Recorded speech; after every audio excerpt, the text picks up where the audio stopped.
Proclamez le Seigneur, vous les fidèles. Comme droit, le louer est votre privilège. Chantez en son honneur un cantique nouveau. Faites la plus belle musique en l'acclamant. Que toute la terre redoute le Seigneur. Que tous les habitants tremblent devant lui. Car il parle et ce qu'il dit arrive. Amen. Tita piti namo sesho botui pompu mate pona po mashirishu ia pipualangama pinasayanam kapijushuketuna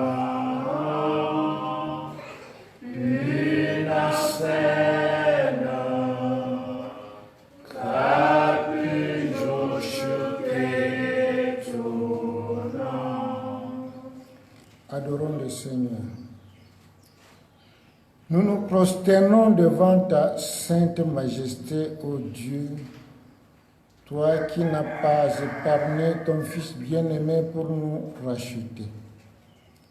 Ta bonté est impénétrable, Seigneur, et ton abaissement nous rend confus. Accepte notre action de grâce, Seigneur Jésus, et accorde-nous davantage le privilège de chanter tes bienfaits.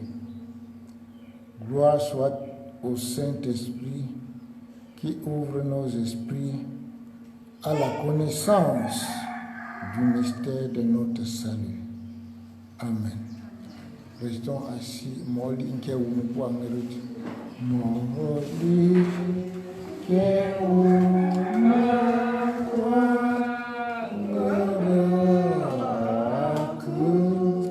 Tendo shitu. Ani shenga eva.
Nous allons écouter la parole de Dieu dans l'évangile de Jésus-Christ selon Marc au chapitre 15, le verset 16 à 23. Marc 15, 16 à 23. Je lis. Les soldats conduisirent Jésus dans l'intérieur de la cour, c'est-à-dire dans le prétoire, et ils assemblaient toute la cohorte. Ils le revêtirent de pourpre et posèrent sur sa tête une couronne d'épines qu'ils avaient tressée. Puis, ils se mirent à le saluer. Salut, roi des Juifs. Et ils lui frappaient la tête avec un roseau, crachaient sur lui et fléchissant les genoux, ils se prosternaient devant lui. Après s'être ainsi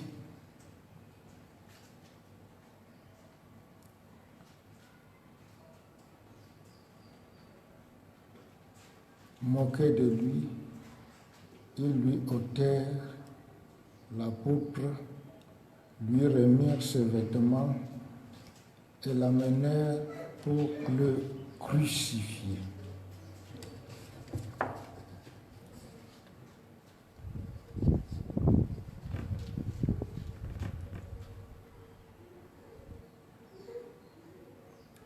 Ils forcèrent à porter la croix de Jésus un passant qui revenait des champs, Simon de Cyrène, père d'Alexandre et de Rufus.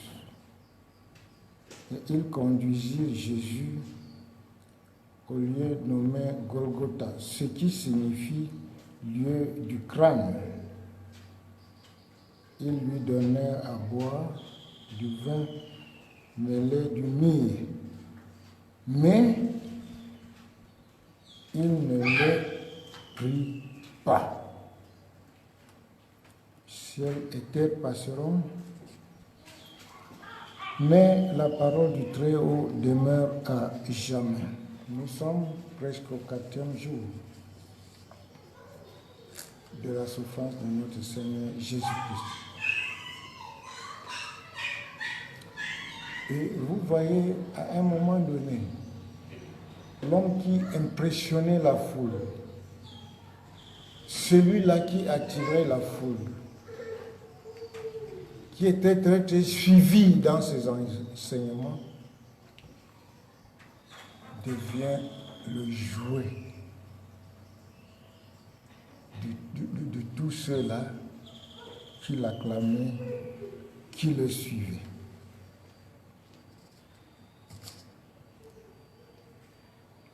Et sur Jésus, toute forme de cruauté va s'acharner.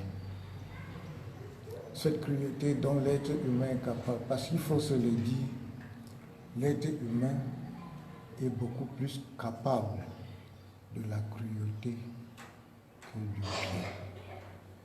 Nous sommes très cruels. Quel que soit ce que vous faites, il suffit tout simplement qu'on trouve dans tout ce que vous faites, même si vous avez fait du bien comme un océan, s'il y a une erreur comme un grain de sable, c'est sur cela que les gens vont s'acharner. On oublie tout. Et ce n'est que ça qu'on brandit. C'est ça aussi la réalité de l'être humain. On va se moquer de lui. Qu'est-ce qu'on ne va pas dire? On va l'insulter.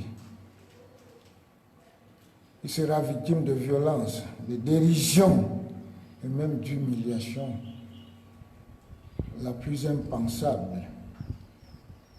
Et la haine ne s'arrête d'ailleurs même pas à ce niveau.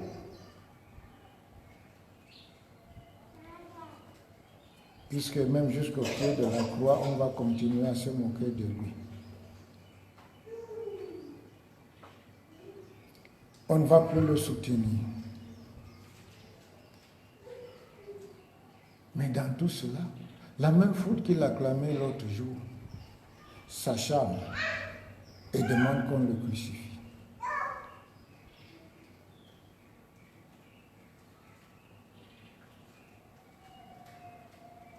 Et ce que Jésus a vécu, c'est ce qui se reproduit dans toute l'histoire de l'humanité, de tous les temps, même jusqu'à l'heure actuelle. Il y a toujours des moments où ce qu'on acclamait hier devient l'objet de railleries. On souhaite même qu'on les torture. Et c'est pour cela que jusqu'à l'heure où nous parlons, quoi qu'on dise, quoi qu'on parle de la démocratie, la torture est là. Elle existe. On ne torture pas ceux qui font du mal, généralement. Mais on torture beaucoup plus ceux qui osent dire la vérité.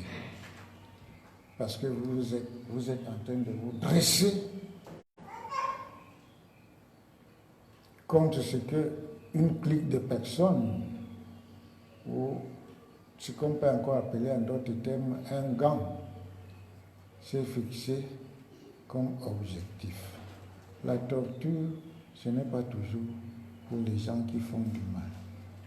Elle est beaucoup plus accentuée dans notre société sur les gens qui veulent que les choses changent, qui veulent qu'on dise la vérité. J'ai parlé du monde. Ce n'est pas seulement du monde. Même dans les communautés de foi ou dans les communautés religieuses, je vais dire les églises. Si vous voulez être maltraité, piétiné, haï, insulter, être l'objet de tous les coups possibles, oser dire à l'Église que ça c'est bon, ça c'est mauvais. On va utiliser tous les moyens pour vous torturer. Donc la torture c'est là. Et l'homme qui en est victime, c'est celui qui au fond agit avec la crainte de l'Éternel. Donc quand vous agissez avec la crainte de l'Éternel, sachez que vous serez l'objet de la torture. Et il y en a qui, de par leur position, peuvent utiliser la force physique pour vous torturer, leur pouvoir politique ou économique, je ne sais pas quoi. Mais il y en a qui vous torturent avec leurs paroles. C'est toutes les fois que vous montez les coups bas, vous fomentez les mensonges pour qu'on aille dire au nom de quelqu'un pour le dénigrer, pour le souiller, soit pour enflammer la communauté, c'est aussi une torture. Parce que vous voulez qu'il ait peur et qu'il s'allie. La torture, c'est ça. La torture, c'est la chose de l'homme de Dieu, bref, de l'homme qui agit avec la crainte de l'Éternel. Mais il vaut mieux encore qu'on vous torture parce que vous avez fait ce que votre Dieu veut, au lieu de chercher des échappatoires pour ne pas être torturé. C'est ça. La torture n'est pas abolie. Il ne faut pas croire que la torture, c'est seulement avec le fusil, les armes, ou les chicottes, ou les menottes, ou ceci ou cela. Il y a une torture morale qui ne dit pas son nom et qui est la plus dangereuse. Voilà, Jésus se retrouve comme un seul homme. Haï, bafoué, malmené, méprisé. Il est même insulté.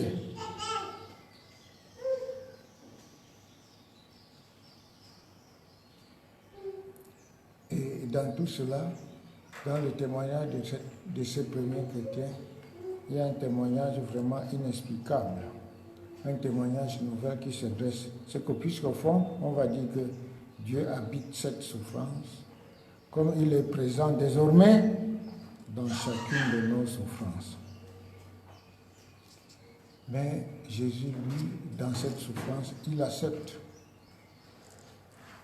d'aller jusqu'au bout, même de ce qu'on ne peut pas accepter. Parce qu'il y a des choses qu'on peut logiquement accepter et il y a des choses qu'on ne peut pas, en toute franchise, accepter. Et lui, il accepte tout.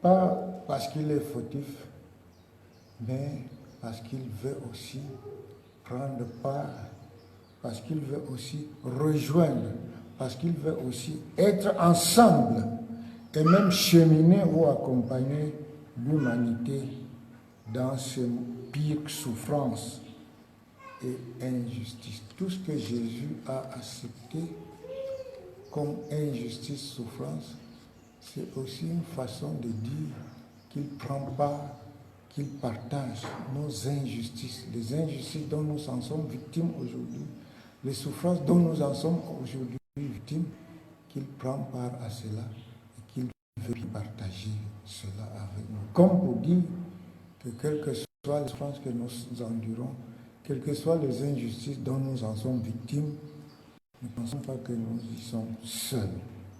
Nous sommes avec quelqu'un qui nous accompagne et c'est pour cela qu'il faut avoir les yeux braqués sur cette personne pour pouvoir nous accompagner. Maintenant que nous souffrons de coronavirus, il ne faut pas croire que nous sommes seuls. Nous sommes aussi avec notre Seigneur et nous devons faire constamment appel à lui. Nous ne devons pas nous sentir seuls. Et il nous rejoint au fond de nos amis. Même si nous sommes tombés jusqu'à quel niveau, il est avec nous pour partager tout ce que nous avons perdu comme espoir, toutes nos désespérances. Il nous rejoint. Et à un moment donné, il est le seul à nous rejoindre. Parce qu'il y a des situations, des lieux où nous nous trouvons, et qu'il n'y a personne qui puisse nous rejoindre. Il n'y a que lui pour nous rejoindre. Et il n'y a que lui qui puisse encore nous sortir vers la vie et nous donner sa vie et sa paix. Quel que soit ce que nous faisons. Je veux terminer en illustrant cela par cet épisode d'un juge que vous connaissez très bien que moi, plus bien que moi, c'est Samson. Avec tout ce qu'il a fait, tout ce qu'il a fait, tout ce qu'il a fait. Et que vers la fin de sa vie, il s'est donné la mort à la manière de kamikaze. Il n'a pas voulu se donner la mort à lui seul, mais il a entraîné des milliers d'innocents dans sa mort. Et c'est pour cela que le kamikaze, ça ne commence pas maintenant. Le premier kamikaze du monde et qu'on retrouve dans la Bible, c'est Samson. Quoi qu'il ait fait cela, il est là dans la tombe jusqu'à nos jours. Et il n'y a que le Seigneur Jésus-Christ qui pourra nous remonter. Comme nous autres, comme tout ce que vous faites, tout ce que nous faisons, il faut savoir qu'il y a des situations dans lesquelles vous vous retrouvez et qu'il n'y a personne pour vous retirer de cette situation. Il n'y a que votre Seigneur Jésus-Christ. Et c'est pour cela que quand on vit, quel que soit ce qu'on aime, ce qu'on a à ses côtés, c'est ce qui on compte. On peut faire, soit pour détruire, soit pour nuire aux autres. Il faut savoir qu'un jour, vous allez vous retrouver dans une situation où il n'y aura personne pour vous aider. Parce que dans votre tombe, il n'y a que le Seigneur Jésus-Christ. Même les situations dans lesquelles nous nous trouvons, il est avec nous. Il est le seul à nous rejoindre dans les situations les plus difficiles. Amen.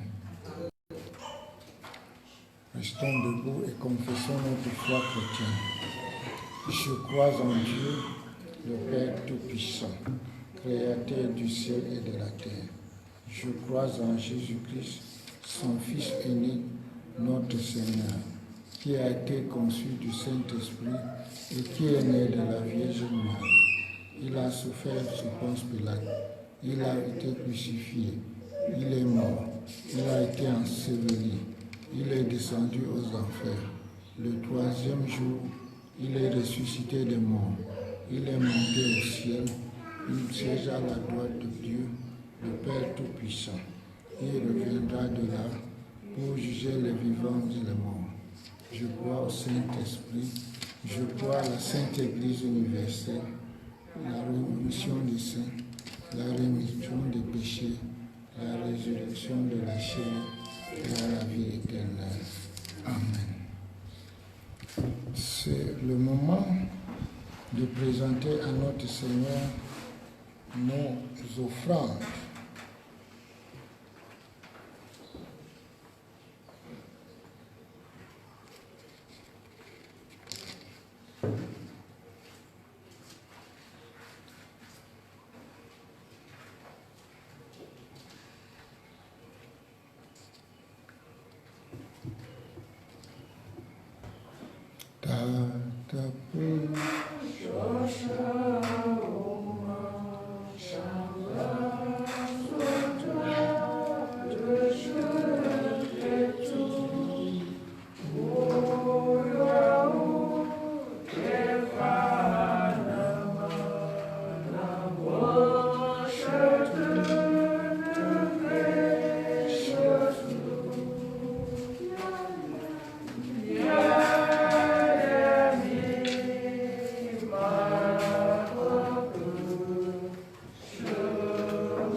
Notre Dieu et notre Père, daigne bénir toi-même ces offrandes que nous t'apportons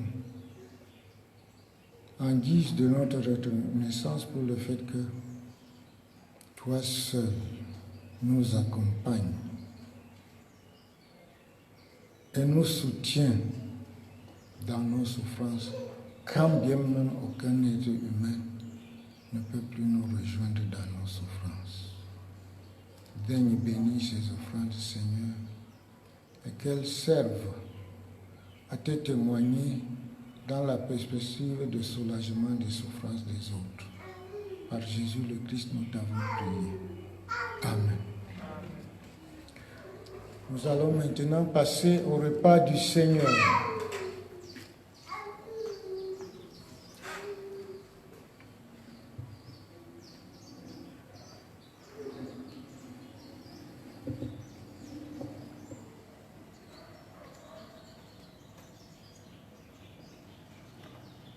Il est dit qu'à la fête de Pâques et des pains sans levain devait avoir lieu 2 jours après, les principaux sacrificateurs et les scribes cherchaient les moyens d'arrêter Jésus par ruse et de le faire mourir, car ils disaient que ce ne soit pas pendant la fête, afin qu'il n'y ait pas de tumulte parmi le peuple. Comme Jésus était à Béthanie, dans la maison de Simon le lépreux, une femme entra pendant qu'il se trouvait à table. Elle tenait un vase d'albâtre qui renfermait un parfum de nard pur de grand prix. Et ayant rompu le vase, elle répandit le parfum sur la tête de Jésus. Quelques-uns exprimèrent entre eux leur indignation. À quoi bon perdre ce parfum? On aurait pu le vendre plus de 300 deniers et les donner aux pauvres. Et ils s'irritaient contre cette femme. Mais Jésus dit, laissez-la. Pourquoi lui faites-vous de la peine?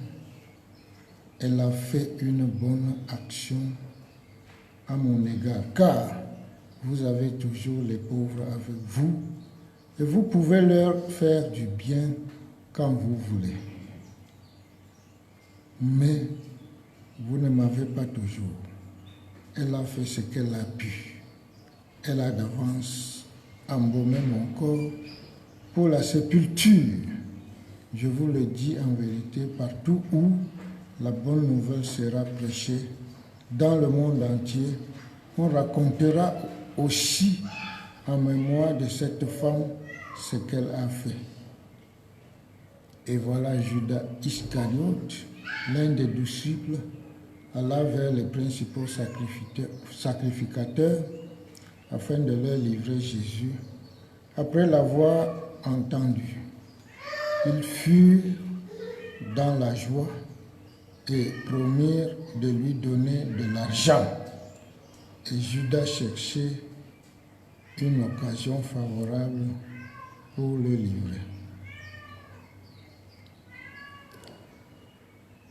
Et le premier jour des pains sans levain, où l'on immolait la Pâque, les disciples de Jésus lui dirent, « Où veux-tu que nous allions te préparer la Pâque ?»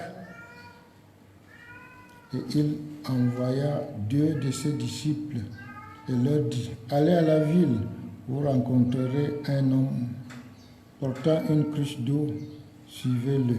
Quelque part qu'il entre, dites au maître de la maison. » Le maître dit, « Où est le lieu où je mangerai la Pâque avec mes disciples? » Et il vous montrera une grande chambre haute, meublée et toute prête. C'est là que vous nous préparerez la Pâque. Les disciples partirent, arrivèrent à la ville et trouvèrent des choses comme il le leur avait dit. Et ils préparèrent la Pâque. Maintenant, le soir étant venu, il arriva avec les 12. pendant qu'ils étaient à table et qu'ils mangeaient, Jésus dit, je vous le dis en vérité, l'un de vous qui mange avec moi me livrera. Ils commencèrent à s'attrister et à lui dire, l'un après l'autre, est-ce moi?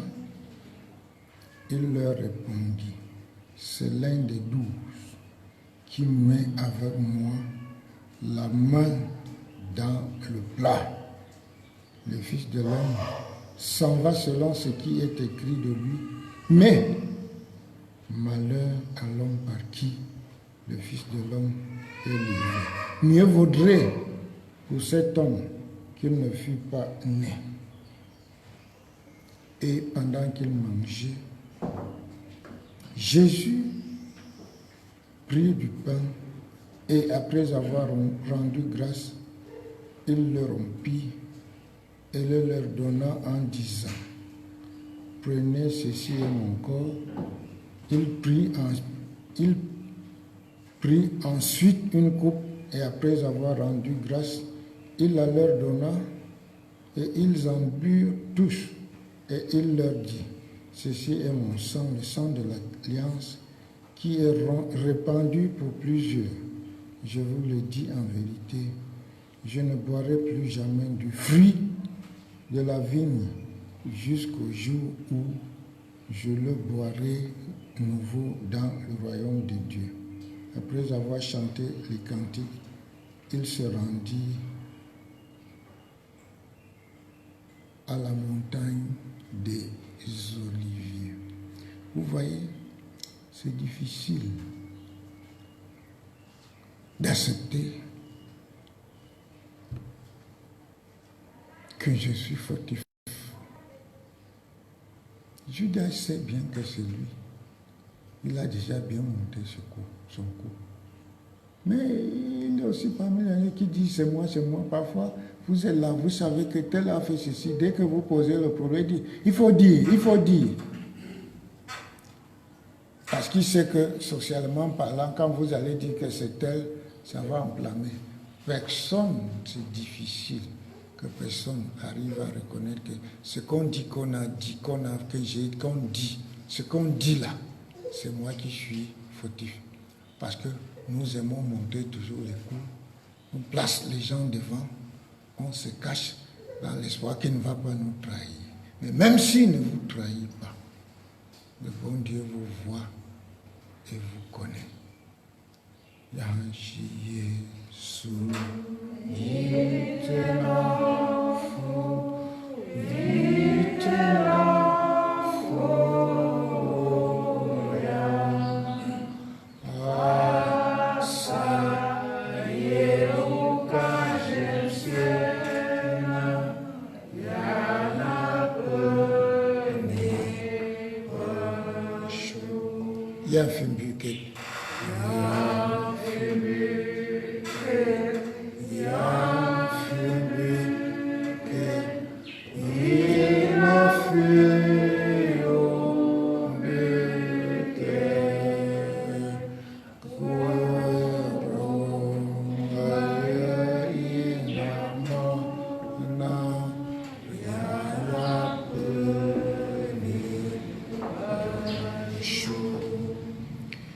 Prions Dieu.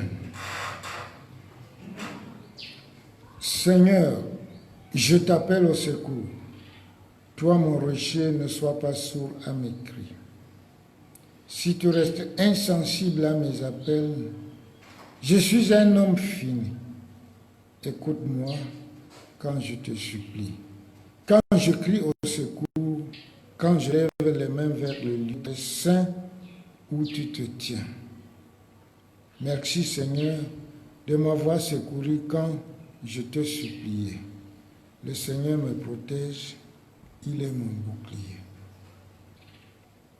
Du fond du cœur, je lui fais confiance. J'ai reçu secours, j'ai le cœur en fête. Je vais chanter pour le louer. Le Seigneur protège son peuple. Il est la forteresse où se trouve le salut. Seigneur, sauve ton peuple. C'est ton bien le plus personnel. fais-lui du bien, sois son berger, prends-le en charge pour toujours. Amen.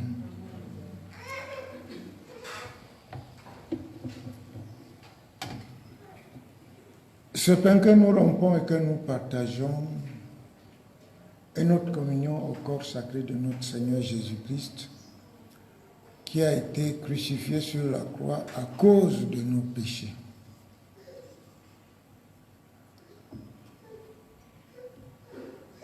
Et cette coupe de bénédiction pour laquelle nous rendons grâce est notre communion au sang sacré de notre Seigneur Jésus-Christ, qui a été saccagé sur la croix à cause de nos fautes.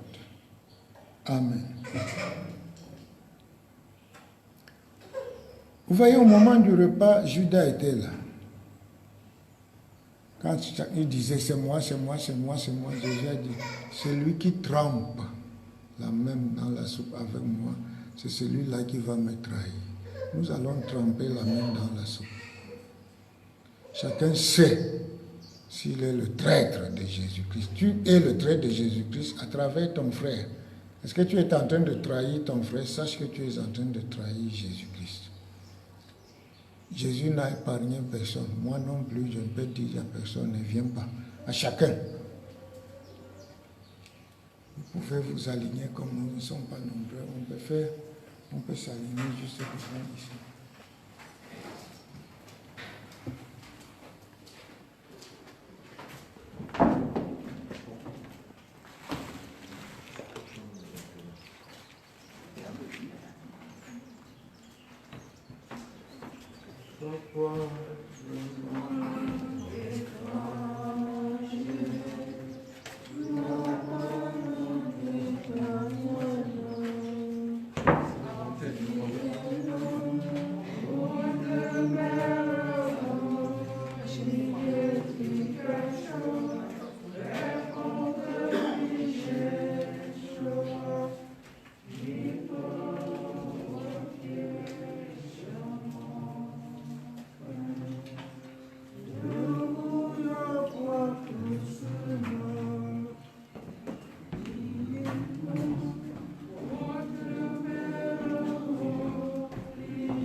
Restons assis.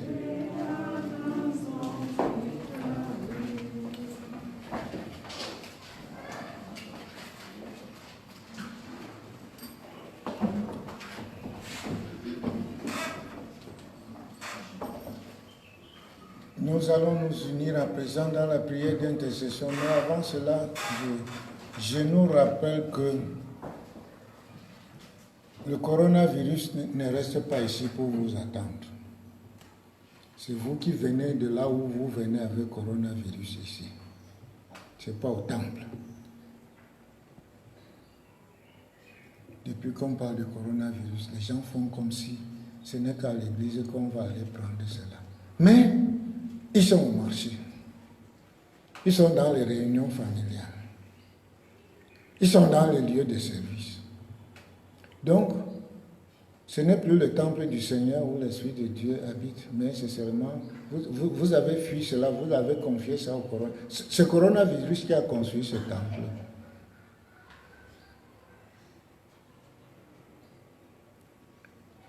Puisque vous donnez l'impression, les chanteurs du temple, de la construction du temple ou des travaux, je ne sais pas quoi, font comme si on ne construit pas le temple, on n'a rien fait. Où sont les gens? À quoi sert alors tout cet édifice? Vous voyez un petit truc comme ça qui vous éloigne de tout. Pour vous dire que le premier temple, le véritable temple, c'est votre cœur. Faites attention avec votre cœur, avec votre relation avec Dieu. Votre corps, c'est un temple. Dépouillez-vous de tout ce qui vous souille pour que Dieu habite en vous. Parce que même si vous ne pouvez plus venir le rencontrer ici, s'il est avec vous, là où vous êtes dans votre cœur, vous n'allez pas cesser d'être chrétien. Nous sommes dans le monde, socialement, il peut y avoir des empêchements. En dehors de ces pauvres petits virus, il y a des situations plus difficiles encore que ça. Encore que l'État n'a pas confiné les paroisses ou les églises. En temps de guerre, vous ne pouvez plus. Quand il y a des autres dans ce pays, imaginez rien que le CAV, si c'était un dimanche, personne ne mettrait pied à l'église. Donc il faut faire la part des choses. Faites de vous-même votre corps le vrai temple, le premier temple. Parce que si Dieu habite en vous, quelle que soit la situation dans laquelle nous nous trouvons, vous aurez toujours les occasions de vous retrouver ensemble. Vous pouvez vous retrouver ensemble. Vous pouvez communiquer par la force du Saint-Esprit. Est-ce que vous savez que même les plantes là, se communiquent? Je dis les arbres. Les études prouvent que les arbres se communiquent. Les herbes se communiquent. Quand j'étais enfant, il y avait une petite herbe. On appelait ça Mbamou Pomchembem Biefonya. On aimait aller chanter ça partout où on trouvait. Quand tu disais Pomchembem Biefonya, les feuilles se... comme si l'herbe écoutait la chanson. Donc quand il y a des choses, mes frères, mes sœurs, faites attention. Pour ceux qui veulent faire les affaires dans l'église et avec l'église, faites attention. Voilà une épreuve. Depuis que nous avons dit, on va faire ceci, on va faire ceci, on va faire... Bon, je nous rappelle que, bon, quel que soit le cas, notre objectif reste. On s'est dit qu'au jour de la Sainte-Seine, chacun va donner 10 000. La Sainte-Seine, c'est dimanche pour ceux qui viendront. Même demain, le culte, c'est à 9h. Et je nous rappelle que Corona ne se trouve pas ici, c'est vous qui l'amenez ici, ce n'est pas lui qui vous l'attend ici. Mais je ne veux pas dire qu'il faut banaliser les mesures de prudence prescrites par notre État, par les grandes organisations et même par notre directoire. Prenez toutes les mesures, c'est tout à fait normal. Mais ne faites pas comme si, malgré ces mesures, si vous mettez pied à l'église, c'est là-bas que vous allez l'attraper. Quand vous êtes dans le taxi un peu partout, c'est toujours à l'église. Dites-moi, et même dans les ventes, les bars sont toujours pleins à caper. Au marché Fundi, n'en parlons plus du marché Mokolo.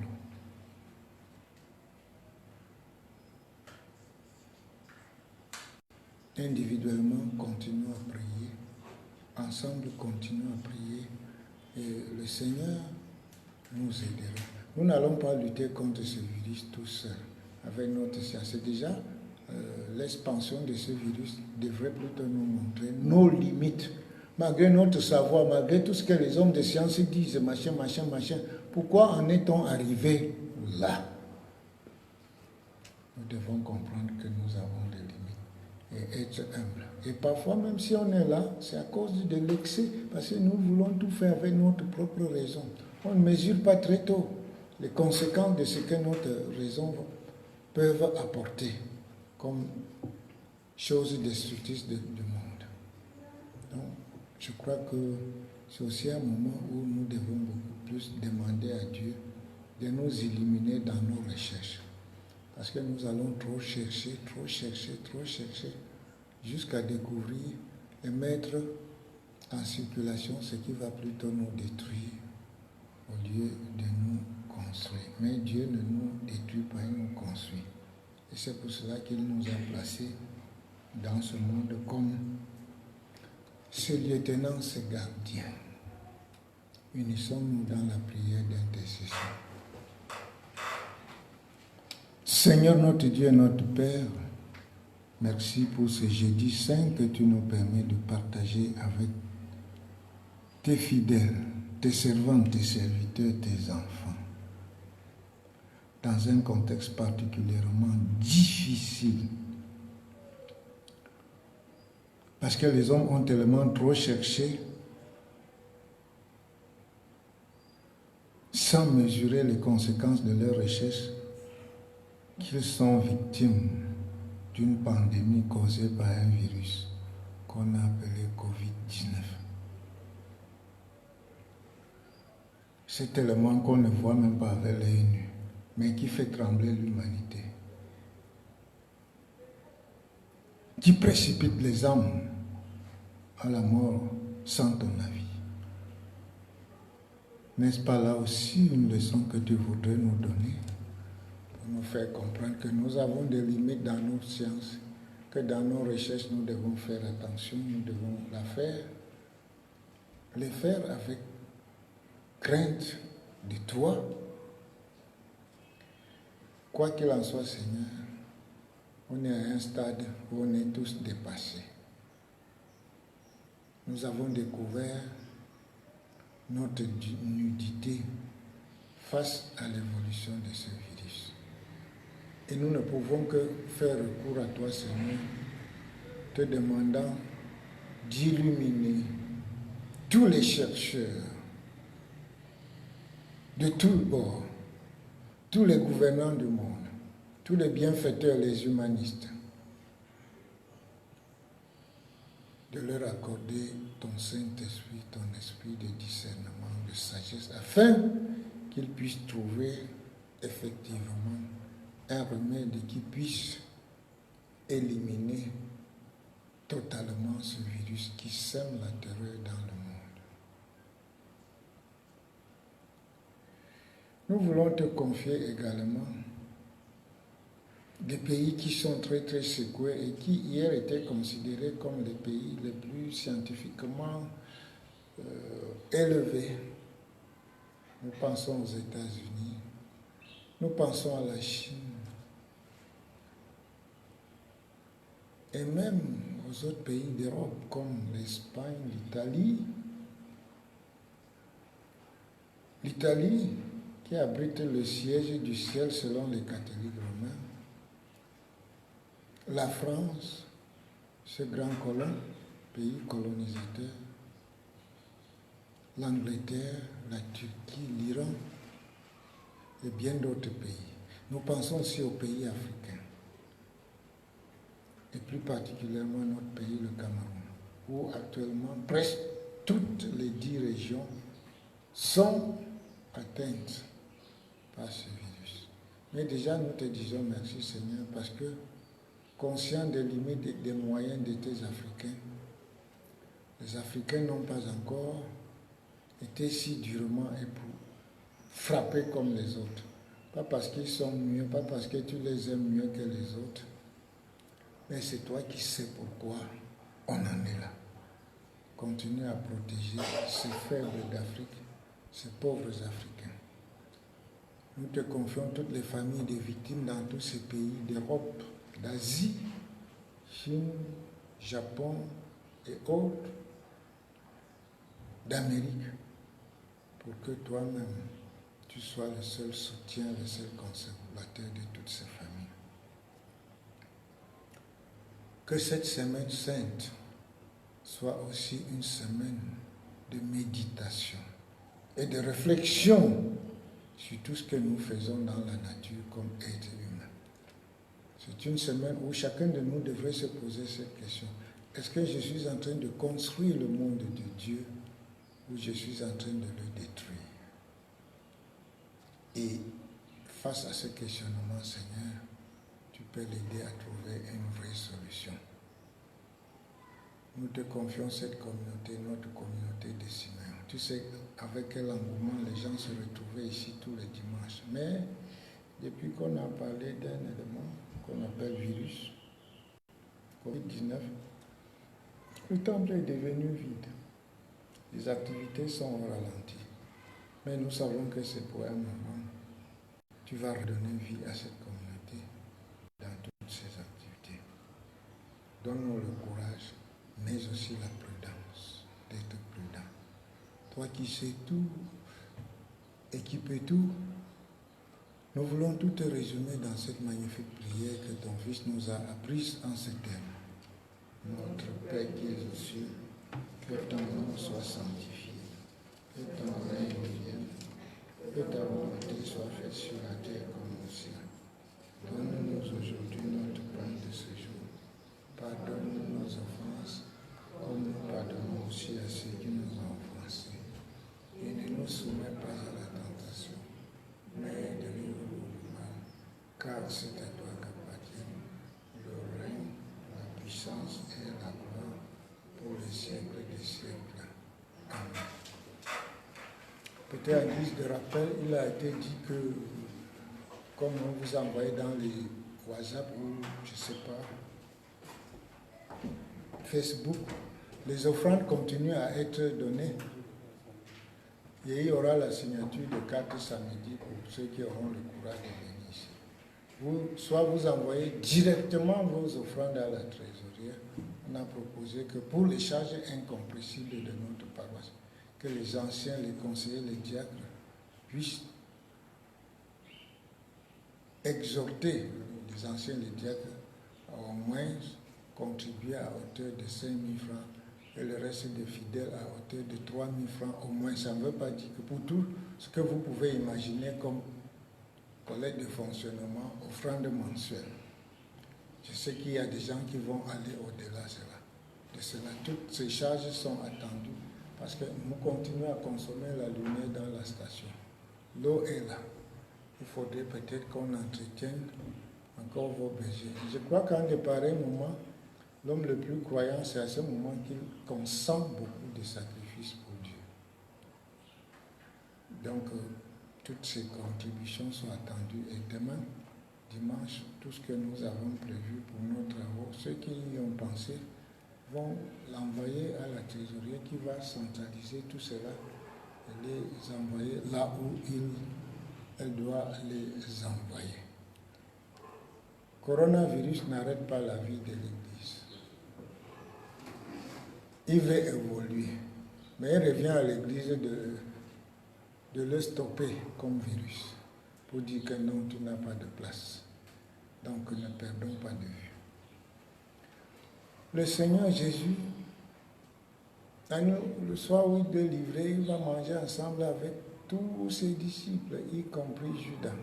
Et vous aussi, vous devez aussi accepter d'être ensemble parfois avec vos ennemis.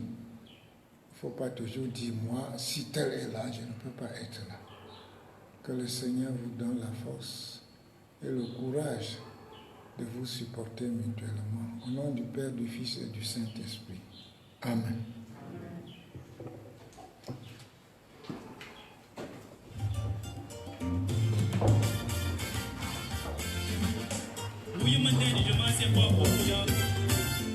Le culte c'est demain à 9h, vendredi saint, demain à 9h.